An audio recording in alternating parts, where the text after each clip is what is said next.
বেশিরভাগ বড় লোকদের পরিবারে, সবাইকে অ্যাভারেজ বলছি না, বেশিরভাগ কাজের মেয়ে সারাদিন বাসায় কাজ করে, রান্না বান্না থেকে শুরু করে ঘরের আসবাবপত্র পরিষ্কার থেকে শুরু করে যত কাজ আছে বেশিরভাগ বড় লোকদের ঘরে কাজের মহিলারা করে থাকে।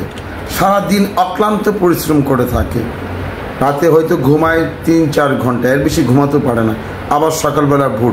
অথচ এই কাজের মেয়েটিকে যে বড় লোকরা যা খায় সে খাবারগুলি তাদের পাতে যায় না। এই যে দেখুন ভিডিওতে বড় লোক শ্রেণীর লোকরা খাচ্ছে আর কাজের মেয়ে দূর থেকে দেখছে। এমনটা বাংলার ঘরে ঘরে বেশিরভাগই হয়। কিন্তু সাধারণ পরিবারে কাজের মেয়েরা নিজের ইচ্ছা মতো খেতে পারে, সারাদিন তেমন কোনো পরিশ্রম করতে হয় না। তবে সাধারণ পরিবারের মধ্যে যে এই ঘটনাগুলি হয়, মেয়েদের স্বাধীনতা, কাজের মেয়েদের, কাজের পুরুষদের স্বাধীনতা খুব কম পরিবারে হয়। সারা বাংলাদেশবাসী, আপনারা যারা কাজের মেয়েদের অবহেলা করেন, আপনারা ভাববেন পরকালে কিন্তু আপনার জবাব দিতে হবে এর জন্য। সারাদিন আপনার কাজ করলো, ঠিকমতো স্যালারি দিচ্ছেন না, ঠিকমতো খাবার দিচ্ছেন না, এই বিষয়টা মাথায় রাখবেন। অন্যায় কাজ করছেন।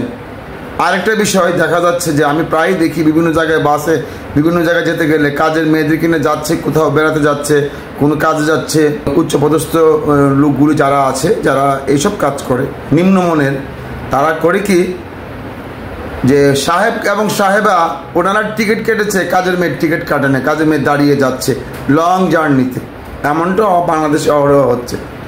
তাই যারা কাজের মেয়েদের অবহেলা করেন, কাজের মানুষদের অবহেলা করেন, আপনাদের বলছি আল্লাহ একজন আছে, আপনাদের কিন্তু দরবারে কাঠগড়ায় দাঁড়াতে হবে এবং এর জন্য কঠিন শাস্তি পোহাতে হবে।